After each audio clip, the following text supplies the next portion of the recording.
masama ang pakiramdam ko ngayon. Nagsimula to mo pa-lunch time na. Kaya lang, ilalagay ko lang kayo dito. No? Sorry na. Yan, nag-start kanina bago mag-lunch time.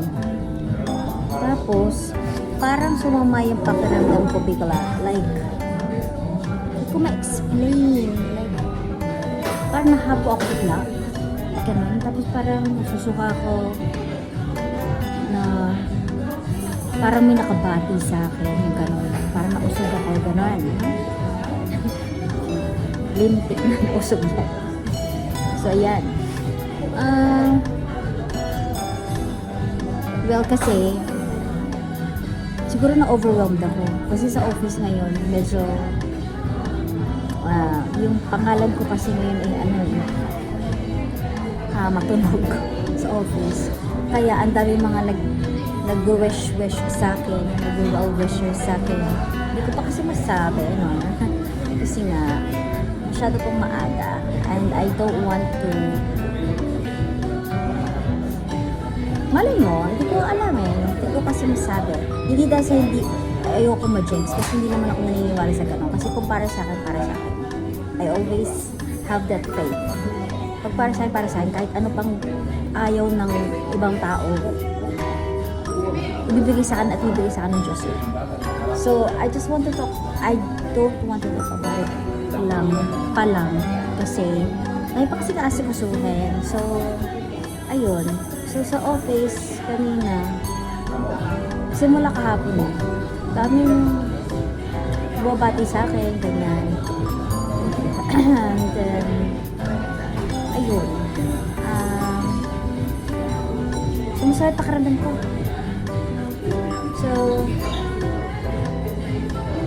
alam mo yung parang may flu. Parang ganun yung pakiramdam na parang nasa loob yung lagnat mo, ganon. Pero kaya mong labanan, yung ganon siya. Hindi ko ma-explain. Nasusuka ko na, hindi ko alam. Parang may nakain na something hindi gusto ng shampoo, whatsoever. Kasi ganon yung feel. Ayun, pagod ako, ganon yung, nahahapo ako talaga. Yun, so ngayon, naisipan ko, gusto ko ng sabaw. Kasi nagka-crave ako di ba nung sabaw dyan sa kabila. Dyan sa may beef lanjo. Dito sa kabila lang ang pangkito. Hindi pa sila open. Kasi 4 o'clock na yung labasan ko. So alas 5 pa yung ano nila open. So dito na lang ako sa Korea. Sa Miss Korea. At umorder ako ng sabaw. Bulgogi. Na bibimbap. So may soup yun. May sabaw. So at least hot pot siya. So mainit. $20 and papakita ko sa inyo. Yan ha. Kita niya na. Order. Kasi yung pork bone soup na favorite ko dito, hindi available. Kasi hindi siya available ng single order ng a la carte. So, available siya ng pangmaramihan pag isang balde. Eh, ako lang naman kakain. So, pag lunchtime, available siya. Past 4 p.m. So, dinner. So, hindi na siya available. Ito na yung order ko. Parang talagang susuka ko ever. Ayan.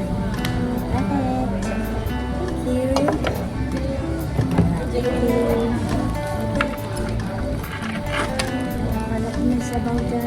Wala pala dyan. Tayo, Ben. Papakita ko muna sa inyo. Para siya. Diba?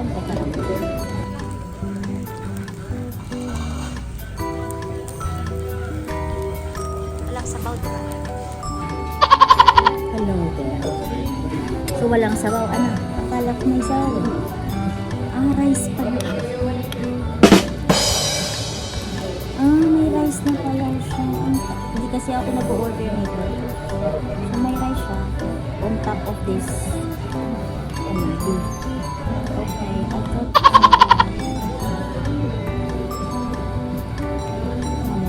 Sa bagay. Kala ko talaga sabaw. Kain tayo.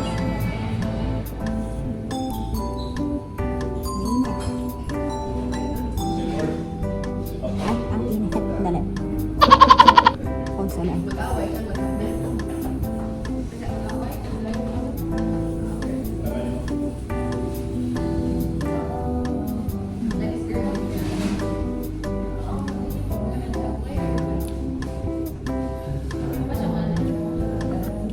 Pwede ba magpa-order ng ano? Libreng sabaw. Gusto ko talaga sabaw.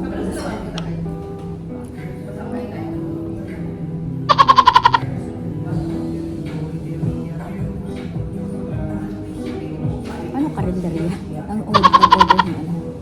Ang libreng sabaw.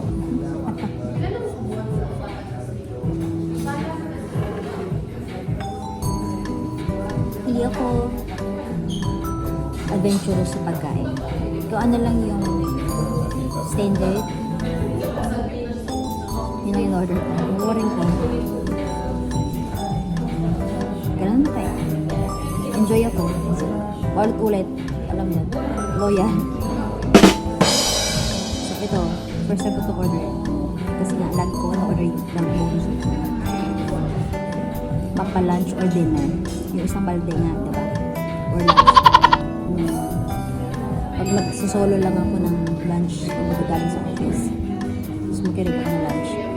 Or I had yung review ko sa PTV. So dito ako nag-lunch. So naka-order ako ng a la carte pork buns.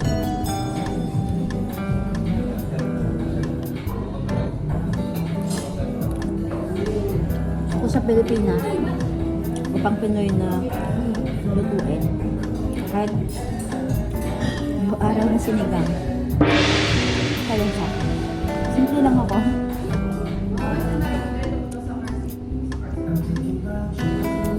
Simple lang pero na may misunderstood.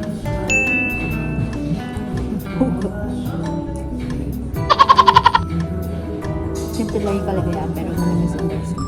Tama kayo. Kaya wala nagmamahal na. Ano? Ano to? MMK? Maglalagay ako ng background. Ang lakas na sounds nila.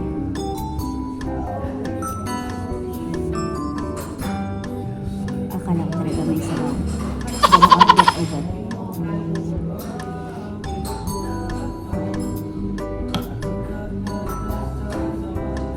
Alam mo yung nagka-crave ka ng kamay. Kapag hindi pala.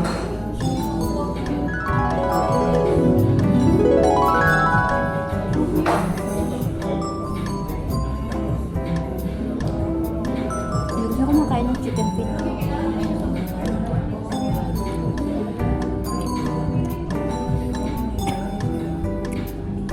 Nakakaya ko ng chicken feet. Luto ng lola ko. Nanay ng papa ko. Yun. Mas ko kilala yung nagluluto. Bago ko kumain.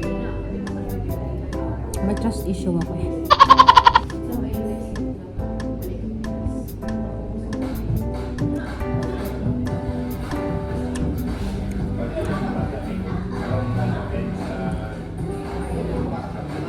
Talaga sabaw. Hindi ako doon sa kabila. Pinoy. Pero may answer. Hindi sa box yun. Kaya nalabot.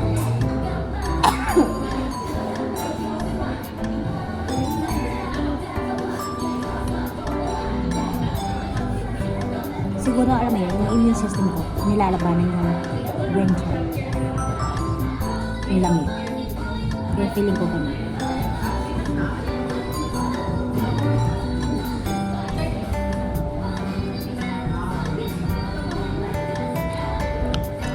Thursday ngayon, busy pa din. Ang flu namin. mga green time, pero hindi consistent. Alam mo yun? Minsan, green time is bilang dadami yung calls, tapos green time ulit. Ganun.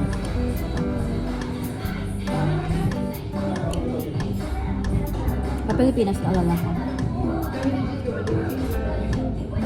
Kapag busy yung queue, mumug calls tawag.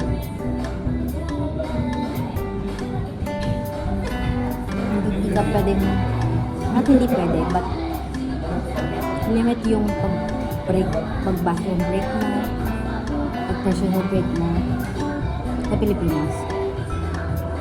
Pati tayo mo.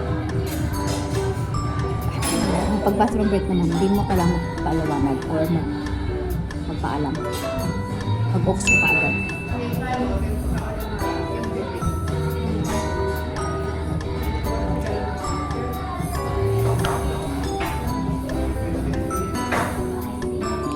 Pwede ko pa rin na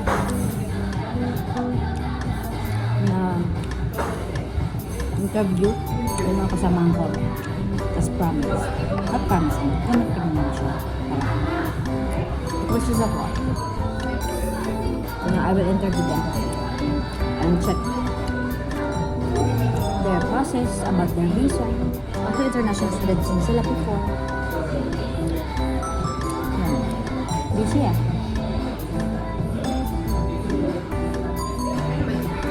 Na-appreciate ko lalo kayo ng mga kasama ko sila.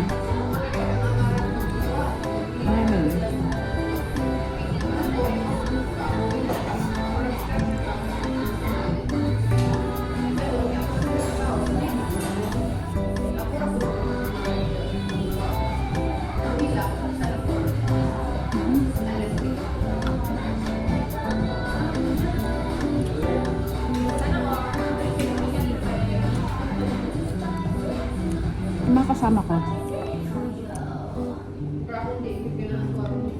tandam ko yung welcome ako sa kanila.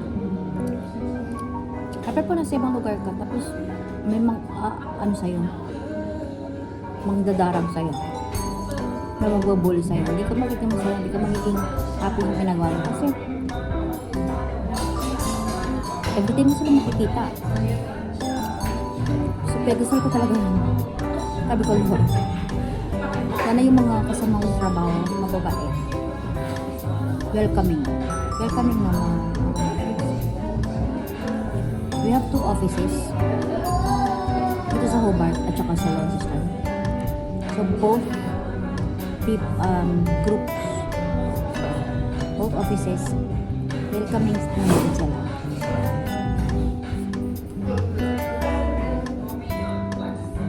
Kaya nabati ako talaga. Nabati ako ng mga kasama ko. Ang dami kasi meeting today. Since yesterday, ang dami meeting ko. Ito yung choir ko kahapon. Instead of Tuesday, kasi hindi available yung conference ko dito para pag-practice naman. So, they moved it to Wednesday instead of Tuesday. Kaya, do you see?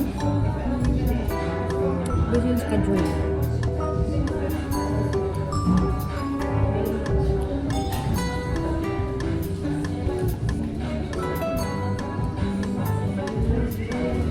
Tapos kanina may fair kami. So may mga outsider na pumunta sa office para magbigay ng mga para mag-market ng kanilang products and services. So, isa yung nilapitan ko. It's about my insurance.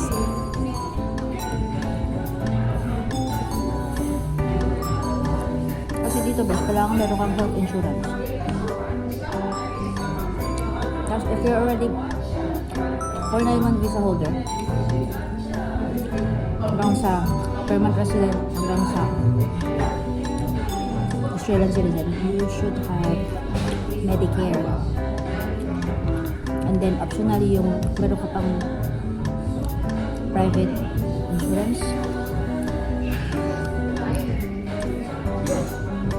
So yun yung kanina kong minute up.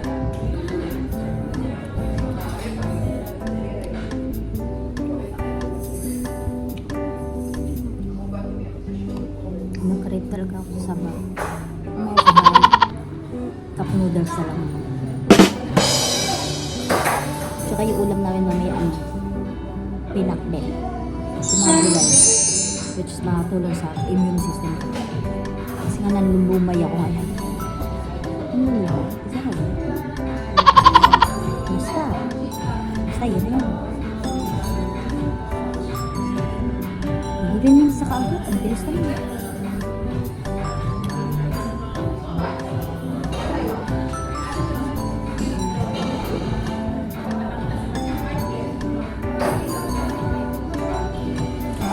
Ganito. Yung nakikita ko sa mga Korean novela, mga K-drama, tsaka kayobab na ano, na vlog. Pag ano, parol siya, hindi ba dahil? Hindi talaga ako marunong sa mga food. Ano yung standard lang? Pero regular lang. Yun.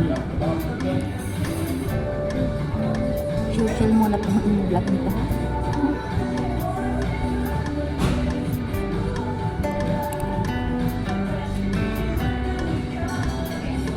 Sobrang busy pa.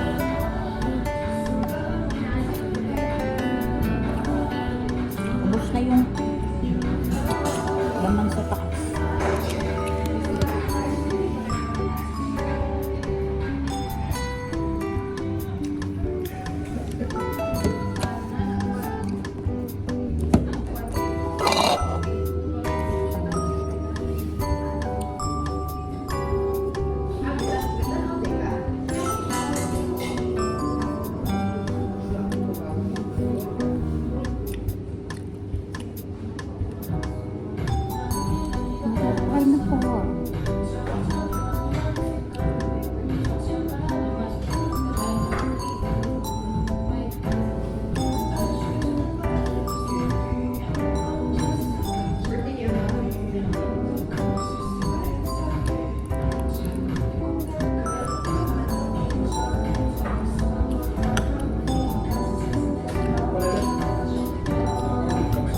Pila pala ako ng tatapap pa ako sa bus ticket. Magdagdag ako ng $20.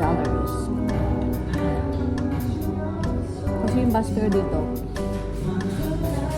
ang minimum is $2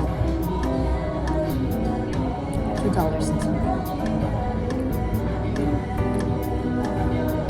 That's the base.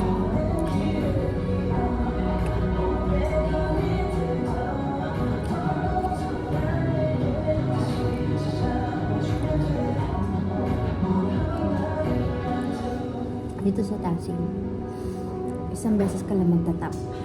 Unlike sa New South Wales, sa Sydney, pagka pasok mo sa train or sa bus, at pagbaba mo bago ka bumaba sa train or sa bus, kailangan mo ulit magtap. Kasi pag hindi, may penalty ka, and talagang malaki yung ibabawa sa'yo. Dito hindi. Isang beses lang. So, ibig sabihin, malayo malapit. Isa lang.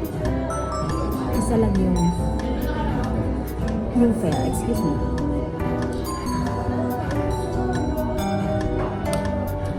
So that's $3 and something. $2 and something. Times 37 pesos. Convert mo. Pero pag nalito na kayo, hindi ka mag-convert. Kasi pag convert ka na convert, lula kayo sa mahal ng mga bilihin. Sumukusanay din kayo na hindi ma-convert.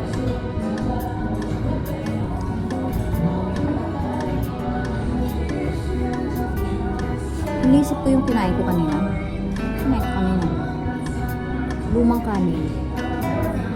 And then, nag-paksi nagpapaksiw ako. May tira kasing paksiw na ulo. Yun yung kinain ko ng almusal. And then I had egg sandwich with cheese. And then brioche na tinapay. And then I had kasi nagpakain kayo na sa office ng mga ganun-ganun na cup, parang ganito. Ganito kalaki. Tapos sa loob may mga fruits, may mga nuts na gustuhan ko. So nakadalawa ko. Pero bago ko kumain nun, bago ko mag-lunch ng egg sandwich, masama na pakiramdam ko. Parang iba.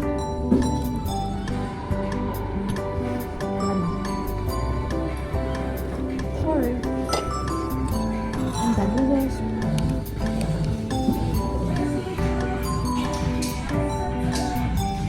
Alam na. Tapos na.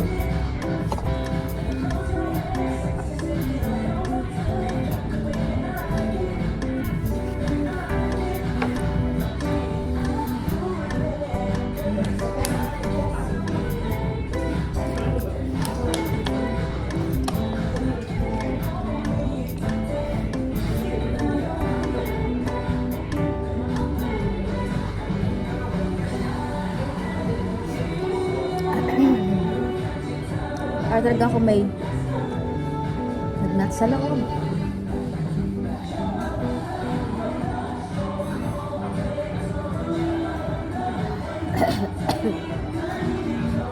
Lapit na yung namin, competition. Meron na lang kaming halos 1 month na practice. Yung next practice namin next week, we'll have a voice coach na. Kasi itong mga alam practice na kami. Like 3 or 4 practices na kami. So 4 weeks na kami nagpa-practice. So 1 week at every week ang practice namin. This time, itong next namin na practice next week, we will meet up with a voice coach na.